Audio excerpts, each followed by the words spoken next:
इमरान साहब, एक बड़ा इंटरेस्टिंग मामला है जो ऑक्सफोर्ड के चांसलर का इलेक्शन है और हम इस बात पे भी हैरान हो रहे हैं कि मुख्तलिफ वज़रा भी आकर इसके ऊपर प्रेस कॉन्फ्रेंस कर रहे हैं स्पेशल, और कुछ पैगामात और मेल्स भी की गई हैं ऑक्सफोर्ड की इंतज़ामिया को कि इमरान खान साहब को इलेक्शन ही ना लड़ने दिया जाए। आपके नज़दीक हुकूमत क्यों इतनी इस मामले को लेकर के परेशान है या इतनी भागदौड़ कर रही है? इससे उनको क्या फ़र्क पड़ रहा है? और आपके नज़दीक ये जो इलेक्शन है, इमरान खान साहब वाकई जीत भी सकते हैं? अगर जीते हैं तो क्या फ़र्क पड़ेगा? देखिए, इसमें ना बात ये है, पहली बात तो ये है कि अगर आप मुझसे पूछें तो मैं ज़ाती तौर पे बतौर इमरान यकूब तो ये समझता हूँ कि कोई भी पाकिस्तानी अगर उसको मौका मिले और वो ऑक्सफोर्ड जैसे इदारे का चांसलर बने तो ये पूरे पाकिस्तान के लिए बड़ी खुशी और फ़ख्र की बात है। लिहाजा मैं तो ज़ाती तौर पे इस काम के ख़िलाफ़ हूँ कि अगर कोई बंदा वहाँ पे बन सकता है तो आप उसमें रुकावटें खड़ी करें। दूसरी बात आप भाई अब हुकूमत की कि हुकूमत की, तो यहाँ मुखालिफिन के साथ आप तरीक़ाकार देखें ना, यहाँ पे सियासत जो है वो सियासत तो है ही नहीं, ये तो ज़ाती मुखालफत पे उतर आते हैं हर तरफ से। सिर्फ मुस्लिम लीग नून की बात नहीं है, पीटीआई के लोग भी ऐसा करते हैं, पीपल्स पार्टी के लोग भी ऐसा करते हैं। हमारे यहाँ सियासत का चलन ही कुछ ऐसा हो चुका है। अब लिहाजा ये अपना फ़र्ज़ अवलीन ये समझते हैं कि मुखालिफ अगर कहीं दुनिया में जा रहा है, वो कहता है, वो एक मिसाल है ना कि वो बंदा एक गया तो उसने कहा, उसे रास्ते में कोई फरिश्ता मिल गया तो उसने कहा कि अल्लाह से मांगो, उसने कहा या अल्लाह मुझे इतने पैसे दे दो, इतनी दौलत दे दो, उसे मिल गई। तो दूसरा गया तो उसका हमसाया तो वो भी चला गया, तो उसने फरिश्ते से कहा कि मैं कैसे लूँ, उसने कहा अल्लाह से मांगो, उसने कहा अल्लाह मियाँ वो फरिश्ता आया क्या चाहिए, कहता मैनू कुछ ना दिया था लल्ला। तो ये मामला ये है कि हमारे यहाँ प्रॉब्लम ये है, सियासत इस तरह की है।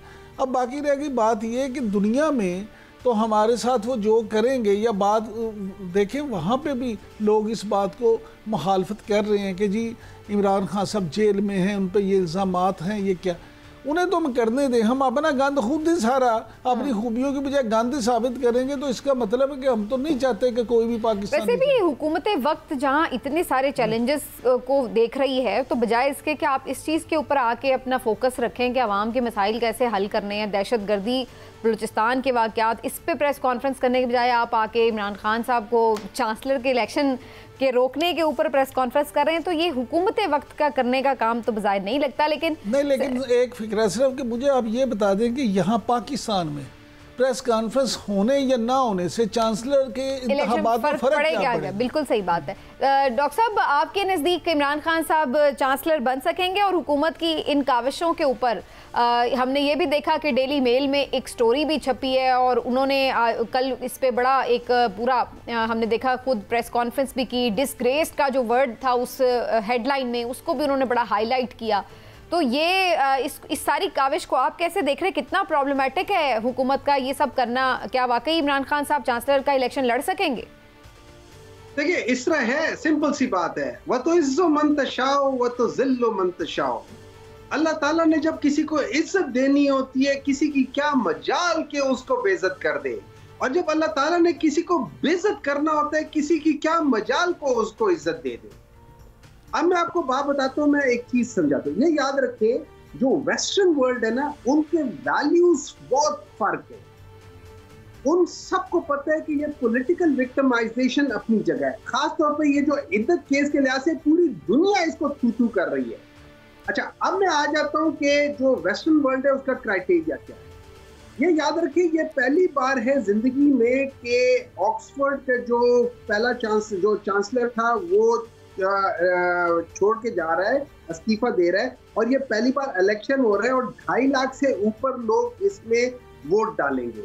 अब वो 2.5 लाख लोगों में से कितने लोग हैं जो इमरान खान को जानते थे? उनमें से बहुत सारे लोग जानते होंगे, लॉर्ड मैकमिलन को जानते होंगे, लॉर्ड पैटन को जानते होंगे, क्योंकि वो वहां के हैं, लॉर्ड है, सारे उनको जानते होंगे। इमरान खान को शायद पता नहीं कोई जानते हो ना जानते, वैसे तो आधी दुनिया जानती है, लेकिन शायद ना जाओ। अब इस चीज की वजह से लोग इमरान खान के बारे में पढ़ना शुरू होंगे। तो ये याद रखिए कि चांसलर बनने के लिए जो उनके क्राइटेरिया, उनमें से एक चीज होता है कि आउटस्टैंडिंग अचीवमेंट्स होनी चाहिए उस बंदे की लाइफ में, और उसके अंदर एबिलिटी होनी चाहिए टू कमांड रिस्पेक्ट। तो जब वो उसकी यूनाइटेड नेशन में उसकी तकरीर सुनेंगे, जब वो उसकी अचीवमेंट्स देखेंगे, अचीवमेंट्स क्या हैं? अच्छा ये याद रखिए ये ऑलरेडी ब्रैडफोर्ड के चांसलर रह चुके हैं। अच्छा ये याद रखना कि ये ऑक्सफोर्ड में जब ये पढ़ते थे तो स्कॉलरशिप पे गए थे, स्पोर्ट्स स्कॉलरशिप पे गए थे और वहां की क्रिकेट टीम के कैप्टन भी थे। अच्छा फिर ये याद रखना एज अ प्रोफेशनल क्रिकेटर ये पाकिस्तान वर्ल्ड कप जितवाया है इन्होंने, ये उनका प्रोफेशनल यानी कि उनका आपके ख्याल से इतनी अचीवमेंट्स हैं कि ना सिर्फ ये कि वो कैंडिडेट बन सकते हैं बल्कि वो जीत भी सकते हैं इलेक्शन।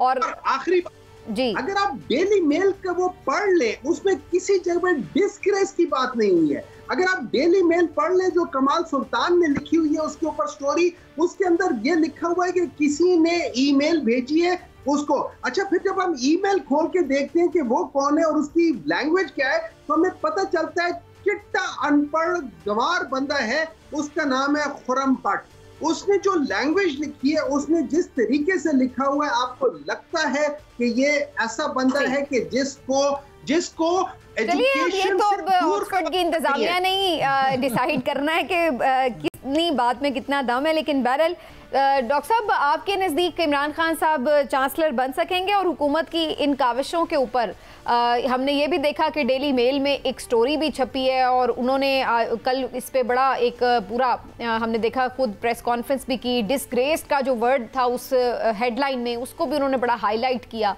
तो ये इस सारी काविश को आप कैसे देख रहे हैं? कितना प्रॉब्लमेटिक है हुकूमत का ये सब करना? क्या वाकई इमरान खान साहब चांसलर का इलेक्शन लड़ सकेंगे? देखिए इस तरह है, सिंपल सी बात है, वह तो इज्जो मंतशाओ वह तो जिल्लो मंतशाओ।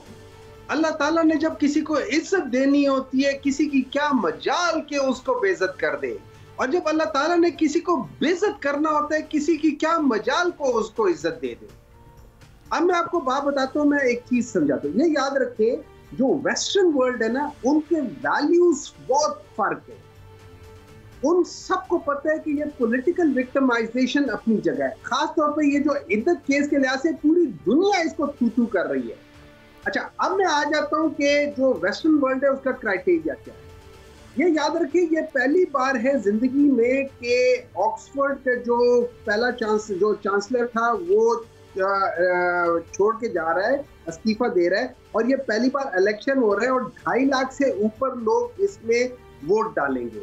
अब वो 2.5 लाख लोगों में से कितने लोग हैं जो इमरान खान को जानते थे? उनमें से बहुत सारे लोग जानते होंगे, लॉर्ड मैकमिलन को जानते होंगे, लॉर्ड पैटन को जानते होंगे, क्योंकि वो वहां के हैं, लॉर्ड है, सारे उनको जानते होंगे। इमरान खान को शायद पता नहीं कोई जानते हो ना जानते, वैसे तो आधी दुनिया जानती है, लेकिन शायद ना जाओ। अब इस चीज की वजह से लोग इमरान खान के बारे में पढ़ना शुरू होंगे। तो ये याद रखिए कि चांसलर बनने के लिए जो उनके क्राइटेरिया उनमें से एक चीज होता है कि आउटस्टैंडिंग अचीवमेंट्स होनी चाहिए उस बंदे की लाइफ में, और उसके अंदर एबिलिटी होनी चाहिए टू कमांड रिस्पेक्ट। तो जब वो उसकी यूनाइटेड नेशन में उसकी तकरीर सुनेंगे, जब वो उसकी अचीवमेंट्स देखेंगे, अचीवमेंट्स क्या हैं? अच्छा ये याद रखिए ये ऑलरेडी ब्रैडफोर्ड के चांसलर रह चुके हैं। अच्छा ये याद रखना कि ये ऑक्सफोर्ड में जब ये पढ़ते थे तो स्कॉलरशिप पे गए थे, स्पोर्ट्स स्कॉलरशिप पे गए थे और वहां की क्रिकेट टीम के कैप्टन भी थे। अच्छा फिर ये याद रखना एज अ प्रोफेशनल क्रिकेटर ये पाकिस्तान वर्ल्ड कप जितवाया है इन्होंने, ये उनका प्रोफेशनल यानी कि उनका आपके ख्याल से इतनी अचीवमेंट्स हैं कि ना सिर्फ ये कि वो कैंडिडेट बन सकते हैं बल्कि वो जीत भी सकते हैं इलेक्शन। और आखिरी जी अगर आप डेली मेल का वो पढ़ ले उसमें किसी जगह डिस्ग्रेस की बात नहीं हुई है। अगर आप डेली मेल पढ़ ले जो कमाल सुल्तान ने लिखी हुई है उसके ऊपर स्टोरी, उसके अंदर ये लिखा हुआ है कि किसी ने ईमेल भेजी है उसको। अच्छा फिर जब हम ईमेल खोल के देखते हैं कि वो कौन है और उसकी लैंग्वेज क्या है तो हमें पता चलता है चिट्टा अनपढ़ गंवार बंदा है, उसका नाम है खुर्रम पट। उसने जो लैंग्वेज लिखी है उसने जिस तरीके से लिखा हुआ है आपको लगता है कि ये ऐसा बंदा है कि जिसको चलिए ये तो अब ऑक्सफोर्ड की इंतजामिया नहीं डिसाइड करना है कि कितनी बात में कितना दम है, लेकिन बहरहाल